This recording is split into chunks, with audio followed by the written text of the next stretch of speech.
अगर किसी भी इंसान को कोई भी चीज फ्री में मिल जाए तो वो उसे कभी नहीं छोड़ता है। खासकर हमारे देश भारत में फ्री की चीज को कभी नहीं छोड़ा जाता है। बस हमारे देश में फ्री की एक ही चीज को इग्नोर किया जाता है, वो होता है कि जब आप किसी को फ्री में ज्ञान देते हो तब कोई उस ज्ञान को लेता नहीं है और आपकी अपने आप में जो खुद की इंसल्ट महसूस करते हैं आप, वो अलग होती है। इसलिए फ्री का ज्ञान कभी किसी को मत देना। हमारे देश में बायकॉट बॉलीवुड से बॉलीवुड को जो नुकसान हो रहा है हजारों करोड़ों का, वो तो अलग ही है, लेकिन पूरी की पूरी फिल्म इंडस्ट्री को, चाहे वो बॉलीवुड हो, टॉलीवुड हो, कॉलीवुड हो या मराठी सिनेमा हो या भोजपुरी हो, कोई भी हो, इससे हजारों करोड़ों का नुकसान होता है।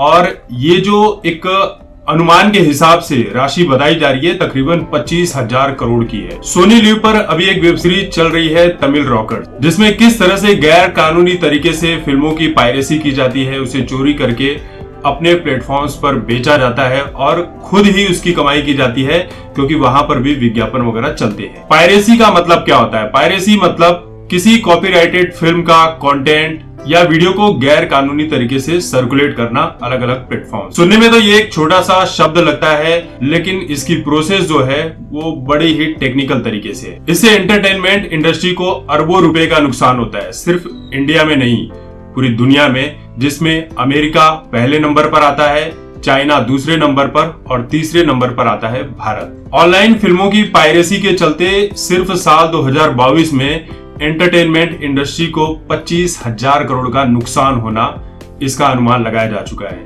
बहुत सारे नियम और कानून है जिसका सख्ती से पालन भी किया जाता है, लेकिन उसके बावजूद भी फिल्मों की पायरेसी रुकने का नाम नहीं ले रही है। पायरेसी के मामले में सबसे ज्यादा उछाल साल 2020 के सितंबर महीने में देखा गया, जब कोरोना काल के बाद थिएटर्स खुले नहीं और कोरोना के चलते लोग अपने अपने घरों में बैठकर कुछ न कुछ एंटरटेनमेंट का जो भी चीज था वो देख रहे थे। तो लोगों ने अलग अलग प्लेटफॉर्म से अपने अपने हिसाब से कंटेंट को डाउनलोड करना शुरू किया, चाहे ओटीटी प्लेटफॉर्म्स हो चाहे कहीं से भी। पहले क्या होता था? पहले cable TV, CD, DVD, VCR, piracy के ये सोर्स थे, लेकिन अब आज के जमाने में टेलीग्राम जो है वो पायरेसी का सबसे बड़ा टूल बनता जा रहा है। जो लोग फिल्में देखते हैं वहां से डाउनलोड करने के लिए, उनके लिए तो सबसे बड़ा माध्यम बन गया है कि बिना पैसे के, बिना किसी खर्च के वो एंटरटेनमेंट ले रहे हैं। लेकिन जो फिल्में बनाते हैं उनके लिए वाकई में ये सिर दर्द वाला है।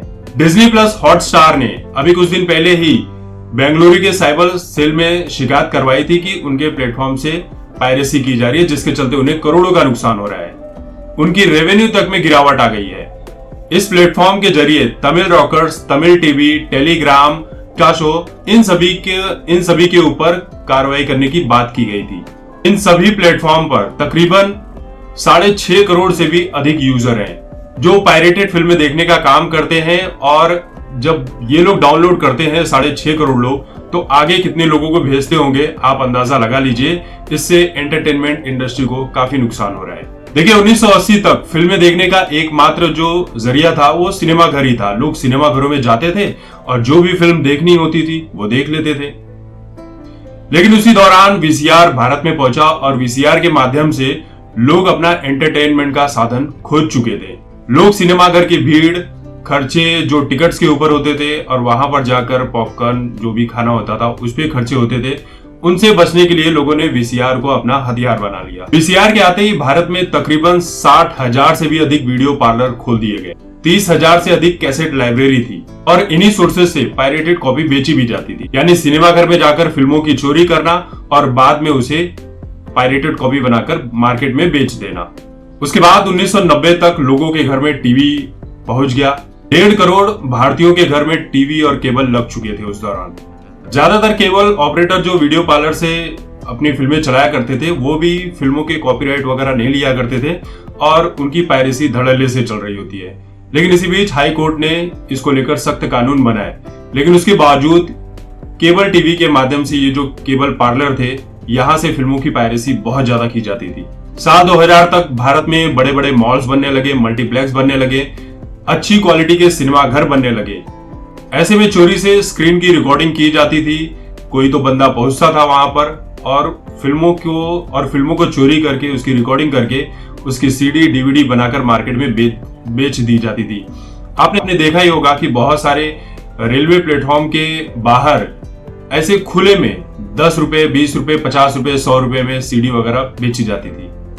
पहले दर्शकों को फिल्म देखने के लिए 6 महीने का लंबा इंतजार करना पड़ता था, लेकिन अब क्या हो गया है, Tamil Rockers, Tamil TV, Telegram, Picasso, इन सभी माध्यमों से फिल्म रिलीज के कुछ ही घंटे में HD क्वालिटी के साथ आप फिल्में देख लेते हैं, डाउनलोड कर लेते हैं।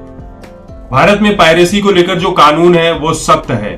कॉपीराइट एक्ट 1957 सेक्शन 63 के तहत अगर आप पायरेसी में पकड़े जाते हैं 3 साल की जेल, 50,000 रुपए भरने पड़ेंगे, फिर 3 लाख रुपए तक का भी जुर्माना हो सकता है। पायरेट सिर्फ इतना ही नहीं है कि जो पायरेसी करने वाले लोग हैं वही उनके लिए कानून है। जो लोग फिल्मों को डाउनलोड करते हैं इन पायरेटेड वेबसाइट से, या देखते हैं या डिस्ट्रीब्यूट करते हैं या उनके लैपटॉप में मिल जाता है, तो पुलिस आपको भी अरेस्ट कर सकती है और आपके खिलाफ भी वही कानून लागू किया जाएगा जो पायरेसी करने वालों के खिलाफ किया जाता है। देखिए, एक समय ऐसा भी था जब बॉलीवुड में अंडरवर्ल्ड का दबदबा था। वहां से लोग फिल्मों की पायरेसी बहुत धड़ल्ले से किया करते थे और इसी नेटवर्क को अंडरवर्ल्ड पूरे मुंबई के साथ पूरी दुनिया में बहुत जबरदस्त तरीके से फैला रहा था। केवल VCR वाले बिना कॉपीराइट लिए ही अपनी बॉलीवुड की फिल्में या जो भी फिल्में होती थी वो दिखाया करते थे। फिल्म या मार्केटिंग से जुड़े व्यक्ति भी जो होते थे, जब फिल्मों की स्क्रीनिंग की जाती थी तो वहां चुपके से फिल्मों को रिकॉर्ड कर लिया करते थे और उसे बेच दिया करते थे। बाद में उसकी पायरेसी की जाती थी। पायरेटेड साइट वाली कंपनियां हैं, चाहे तमिल रॉकर्स हो, तमिल टीवी हो, पिकासो हो या टेलीग्राम हो, ये अपने अपने प्लेटफॉर्म पर जो करते हैं उसमें विज्ञापन के जरिए अपनी कमाई भी करते हैं। यानी जो कमाई OTT प्लेटफॉर्म्स को जानी चाहिए, जो जिन लोगों ने फिल्में बनाई है या डिस्ट्रीब्यूटर्स को जानी चाहिए, वो ये लोग फायदा उठा रहे हैं।